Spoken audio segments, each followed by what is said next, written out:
All 7 of these seats are currently held by Democrats, and if they lose even a single one, Republicans will take back control of the upper chamber of Congress. It does not matter which one it is. So we're not going to fill in the lean states first. These are states where either party has between a 65 to an 85% chance at winning. So these races are going to be competitive, but we can still see one candidate or one party with a slight edge. So starting off with the 3 upper Midwestern states of Michigan, Wisconsin, and Pennsylvania, Kirsten Sinema, the independent senator, chose not to run for re-election after realizing that she was far too unpopular and that there was no chance in hell that she was going to win. So now we have a race between Democrat Ruben Gallego and Republican Carrie Lake. If polling overestimates Democrats, she could come out with a tight victory, but as of this point in time, Arizona is also going to be lean blue. For right now, Wisconsin is going to be lean blue. We also have Michigan. This is the only open seat out of the 3. Debbie Stabenow has chosen not to run for re-election to a 4th term, and instead Alyssa Slotkin is the new Democratic nominee. Mike Rogers is the Republican, and looking at the odds, Slotkin has an 80% chance at winning. 80 might sound really high, but you have to remember there's still a 1 in 5 chance the Democrats do not hold on to this seat. If Democrats lose Michigan, that would be an absolute disaster, as there are so many other races where they are vulnerable.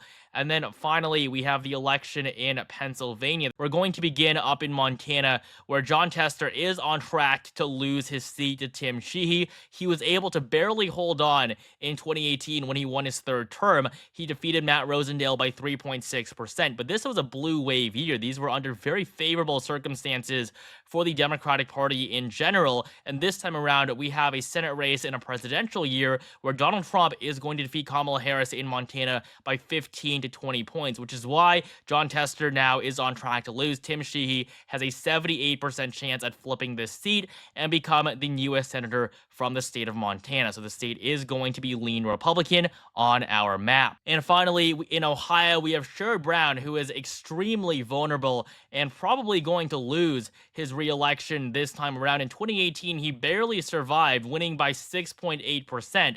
But today, against Bernie Moreno, he is barely leading in the polls. He leads by around 2 to 3 points as of the most recent surveys that have been conducted.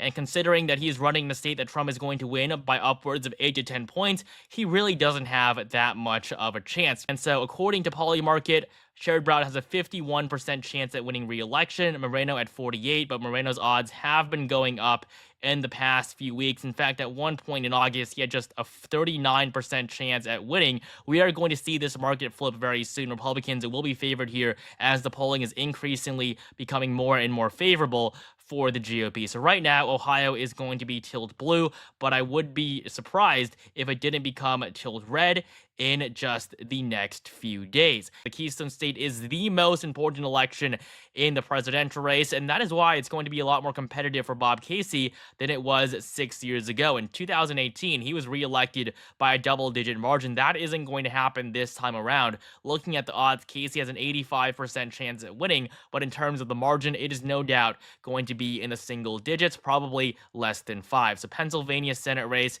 is also going to be lean blue, but any 3 of these races could surprise us. They could flip red, especially considering that Trump is dominating in the presidential election against Kamala Harris in the upper Midwest. Moving down to the Sun Belt, we have 2 competitive races in Nevada and Arizona. Starting off in the Silver State, where Jackie Rosen has just under an 85% chance at winning. Her odds are 85 here because of a rounding error, but Rosen is a relatively popular incumbent. Against Sam Brown, she leads by around 8 points in the polling. I would say it's not too likely that Brown pulls this off. Jackie Rosen is doing well in her state, and especially considering the fact that Catherine Cortez Masto was able to win a re-election in 2022, I would say that Rosen is relatively safe. Masto was by far the most vulnerable Democrat on the map, and she was able to pull off a victory. So today, the Silver State is going to be lean blue, just like most of the upper Midwest.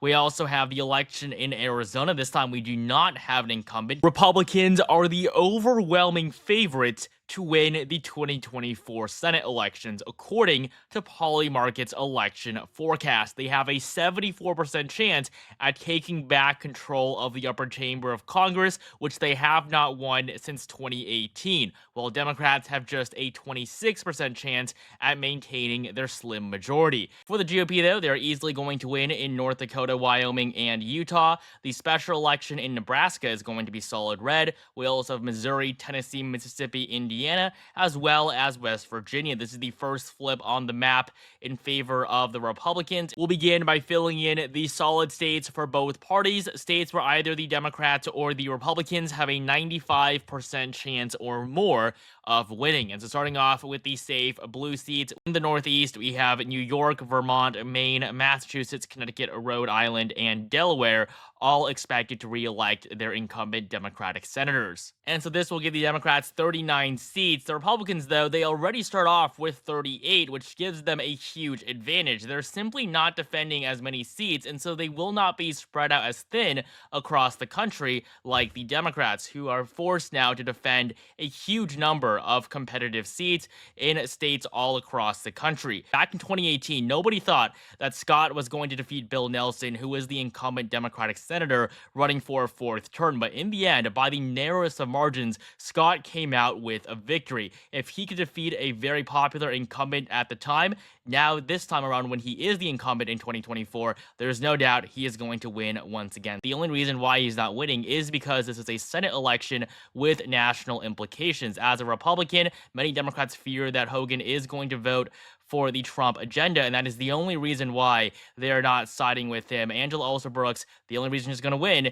is because of the partisan lean of her state. And so right now, she is the favorite just because of how liberal Maryland is, and that's why Democrats have a 91% chance at winning. So it's going to be the final likely blue state on our map. We're going to begin in the Pennsylvania race where Tammy Baldwin is running for re-election, and all three of these races are going to be made much more competitive because of the presidential election between Kamala Harris and Donald Trump, in which Wisconsin, Michigan, and Pennsylvania are among the closest states in the country. So starting off in Wisconsin, Democrats have an 81% chance at winning. Yes, they are the favorite, but an upset is not close to impossible. And looking at Tammy Baldwin's record, she is relatively popular in her state, but we have seen surprising competitive elections in the Midwest before. For example, in 2020, nobody thought Gary Peters was going to win by anything less than a 5-point margin. He eventually was reelected by just 1.7%. And so today, Baldwin is in a strong position, but with Trump on track to win Wisconsin in the presidential race,